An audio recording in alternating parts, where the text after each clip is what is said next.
Don't think we're gonna find any tonight. Not in this weather. Yeah, I've had enough.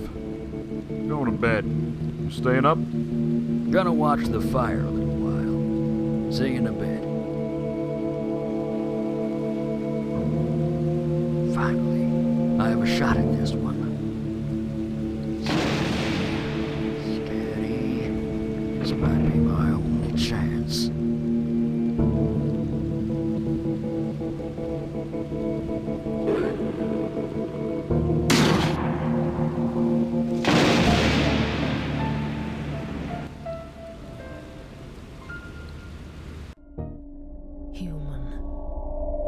Human, you must redeem yourself for the brutal actions you have inflicted upon our kind.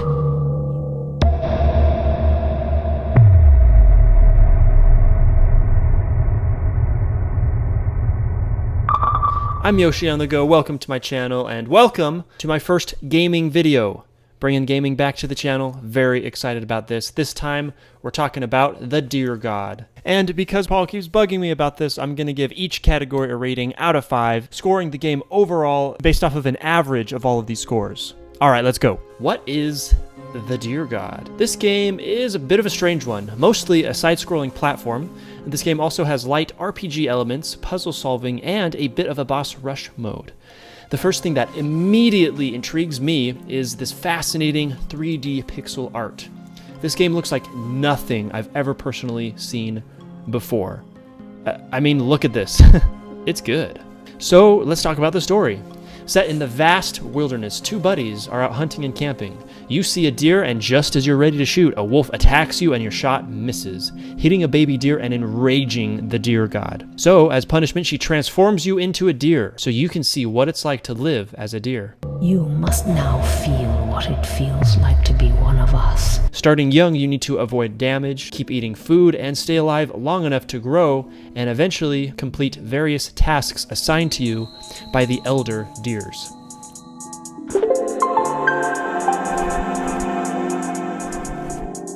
At the end of the story, once you're redeemed, you have the option to return as a human, or if you want, you can choose to stay as a deer.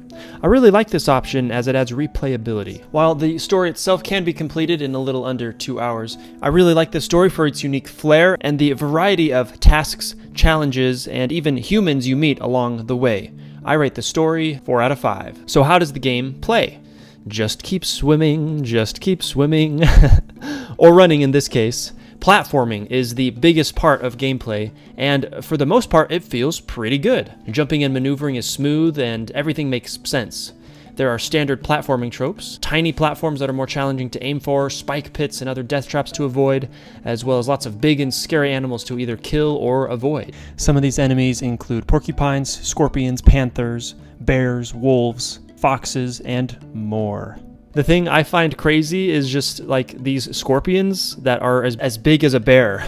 It's just crazy. This world is wild and it'll kill you really easily. Every once in a while, this game does load in kind of in a weird way and it spawns you forward a few spaces. That's usually not a problem, but every once in a while it does weird stuff. Like one time it respawned me directly into a spike pit, killing me instantly, and another time it flew me up into the air.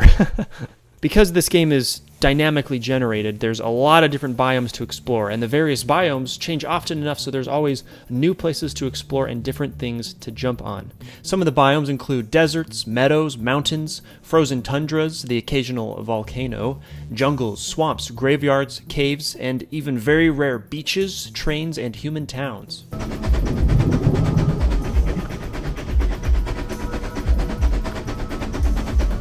There are also a lot of secret areas that you sometimes need to look for that spawn treasure boxes and extra lives. This is a fun little thing to break up the monotony of running forward and forward and forward. After a few hours, get a little crazy, so it's nice that there are things that are hidden that keep you busy that way. Also, mostly part of the story mode, there are these light puzzle solving areas that are simple enough, still get your brain thinking, and they're rewarding as they give you more powers, which feeds into the light RPG elements. Basically, the bigger you get, the bigger your antlers grow, and the more like slots you have to hold superpowers. One frustrating element of the gameplay, unfortunately, is dying.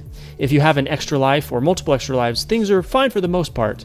But if you don't have any, you respawn at the last save point as a baby without any of your powers or jumping height. This makes starting in certain areas extremely hard, and in some cases completely broken. Many times I found myself stuck in a pit that was so deep I was unable to jump out of. But if I waited long enough to grow a little bit bigger, I could jump out of it, but my food would run out before that could happen, which would kill me and then respawn me in the same pit. So, once your reputation precedes you, the deer actually start to follow you and help you out and form this deer gang that attack all the bad animals around you. And this is pretty fun, except for whenever deers follow you, because their AI is really dumb, eventually they always fall and die in spike traps. And that's really sad. Overall, I rate the gameplay 4 out of 5. Alright, well, let's talk about the GUI. Here it is, the graphical user interface. It's pretty simple, and it's very dedicated to the pixel art style. It's actually really pleasing to look at. It just looks really good. Unfortunately, though, some of the text can be hard to read. The game usually loads pretty fast, although there is a rare hiccup that loading stalls a little bit. That's only happened a couple times, and it's just a few more seconds anyways, but something I wanted to point out. The info and inventory screen is pretty simple, and it also looks really good.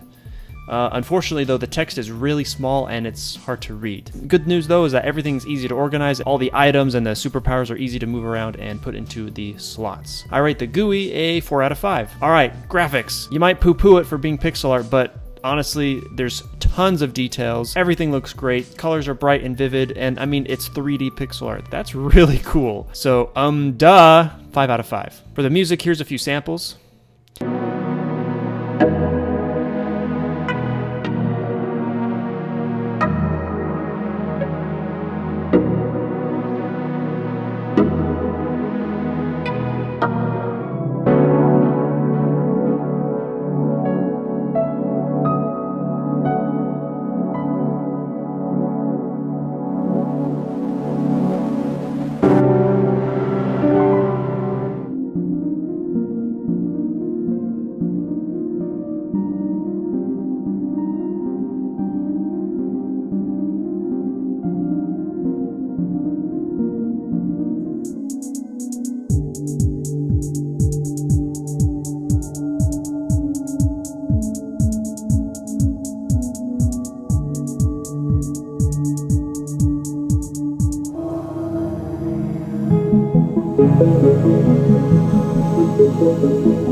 I bought the soundtrack, so obviously it's 5 out of 5.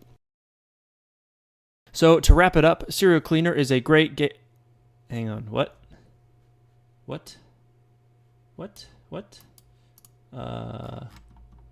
Oh, so this is the Deer God. Okay. I need to give this game a wrap up. I'll be right back.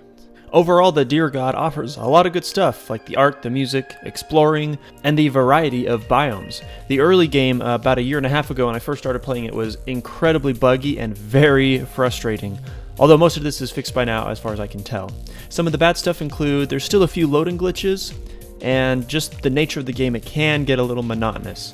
Overall, though, I rate the Deer God a 4 out of 5. I reviewed this game on Xbox, but it's also available on Steam, PlayStation 4, the Vita, Wii U, Switch, Google Play, and iTunes.